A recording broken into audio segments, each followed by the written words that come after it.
ええええええ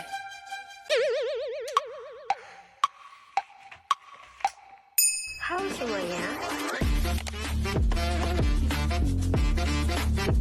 pernah nggak sih kalian ngerasain susah banget memahami satu materi aja untuk dimasukkan ke otak? Padahal teman kalian sudah memahami materi tersebut. Atau ada cara belajar yang membuat kalian itu betah berjam-jam, tetapi ada cara lain juga yang membuat kalian itu belajar 5 menit aja udah ngantuk. Jadi, apa sih gaya belajar itu? Nah, gaya belajar adalah cara preferensi kita untuk menyerap, mengelola, dan memahami informasi baru. Setiap orang punya caranya sendiri yang paling efektif. Bayangkan, di otak kita mempunyai pintu utama yang berbeda-beda. Ada yang lewat mata dengan cara melihat, ada yang lewat telinga dengan cara mendengar, bahkan ada juga yang lewat gerakan. Lalu, kenapa kita harus mengetahui gaya belajar? Yang pertama, kita dapat mengefisiensi waktu. Belajar jadi cepat nempel kalau kita tahu cara belajar yang paling efektif untuk kita. Yang kedua, nggak perlu lagi maksain belajar dengan cara yang nggak bisa masuk ke otak kita. Selanjutnya, kita akan membahas contoh-contoh gaya belajar. Gaya belajar itu ada 4. Yang pertama, gaya belajar visual. Yang kedua, gaya belajar auditori. Yang ketiga, gaya belajar kinestetik. Dan yang keempat, gaya belajar dengan cara membaca dan menulis.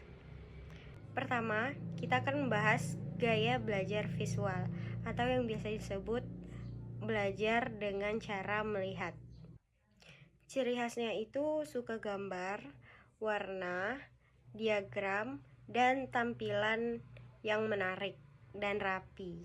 Contohnya seperti orang yang lebih suka menonton video edukasi daripada membaca atau menulis buku. Yang kedua, gaya belajar auditori atau yang biasa disebut gaya belajar dengan cara mendengar. Ciri khasnya itu mudah menangkap informasi lewat suara, diskusi, dan dari musik biasanya. Contohnya yaitu saat guru menerangkan di kelas, mereka merekam, lalu saat pulang ke rumah mereka mendengarkannya lagi agar lebih mudah diingat-ingat.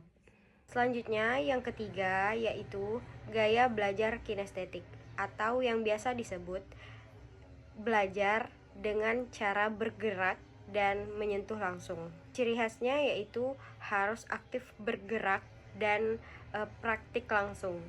Contohnya seperti mereka ini tidak bisa belajar sambil duduk di kursi. Mereka harus belajar sambil bergerak atau mereka ini megang buku tapi harus sambil bolak-balik gitu, sambil jalan. Setelah itu baru pola pikir mereka itu jadi bergerak, jadi fokus untuk berpikir. Jadi istilahnya pergerakan tubuh itu membantu mereka untuk berpikir lebih cepat. Selanjutnya, yang keempat adalah gaya belajar yang terakhir, yaitu gaya belajar dengan cara membaca dan menulis. Ciri khasnya itu berhubungan paling baik dengan kata-kata, baik yang dibaca maupun yang ditulis. Nah, contohnya itu seperti saat mereka membaca buku paket, lalu menuliskan kembali dengan bahasa mereka sendiri di buku catatan yang rapi. Nah, proses belajar itu merupakan cara belajar yang paling efektif untuk mereka. Sekarang waktunya kuis. Saya akan memberikan contoh situasi Nanti kita akan menjawab sama-sama. Nah, yang pertama, aku lebih suka membaca instruksi sendiri daripada disuruh orang lain. Nah, itu adalah gaya belajar membaca dan menulis. Nah, kuis selanjutnya, aku nggak bisa belajar kalau ruangannya berantakan dan nggak ada warnanya. Jawabannya adalah gaya belajar visual. Kuis selanjutnya, aku bisa hafal lirik walaupun cuman mendengarkan 2-3 kali. Jawabannya adalah gaya gambar auditori. Dan kuis yang terakhir yaitu aku paling paham cara kerja remote TV setelah membongkar pasang sendiri.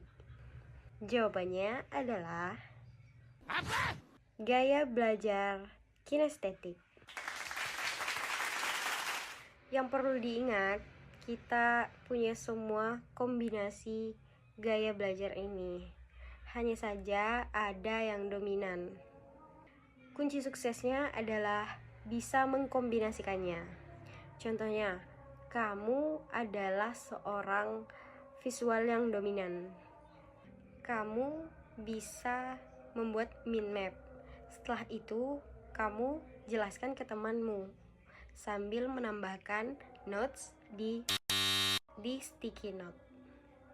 Gabungkan diri kamu di semua gaya belajar. Nah, itu tadi serba-serbi gaya belajar. Mungkin itu saja yang dapat saya sampaikan. Saya Eva Musarova, mohon maaf apabila ada salah dalam penyebutan di setiap kata. Wassalamualaikum warahmatullahi wabarakatuh.